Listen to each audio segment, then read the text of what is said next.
سلام دوستان، به کانال کریتیویت خوش آمدید. امروز قرار است ایجاد اولین فایلی HTML و CSS رو اینجا با هم یاد بگیریم. یک نیو فولدر رو ایجاد میکنیم، اینطوری نیو فولدر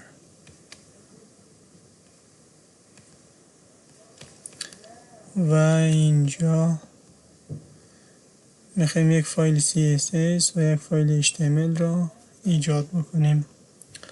خب یک تکست فایل ایجاد میکنیم index.html.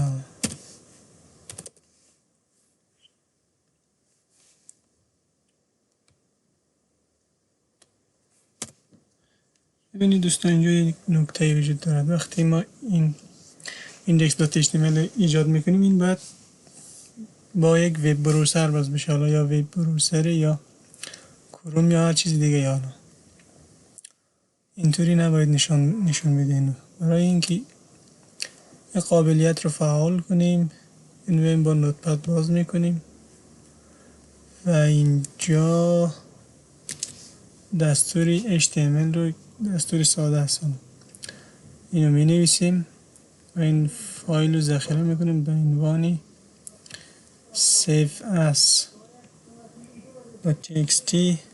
این قسمت رو به جای text document این all files رو انتخاب میکنیم، یعنی همه فایل ها. اینو که فعال بکنیم، این خود به خود اونجا به عنوان یک وب بروسر ذخیره میشه.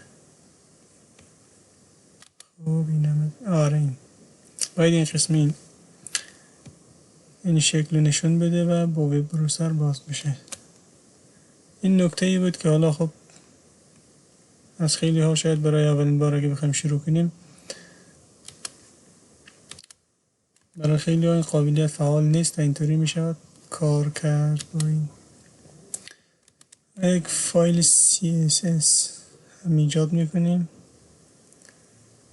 این قسمی style.css، این تکست آخر هم پاک میکنیم. style.css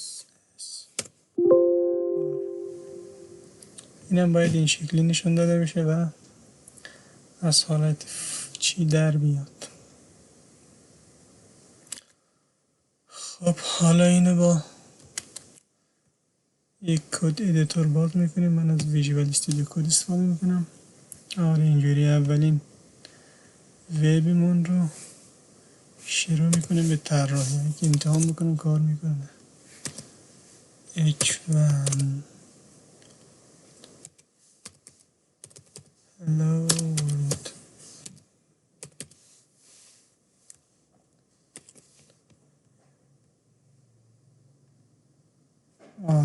اون قسم فعال میشه و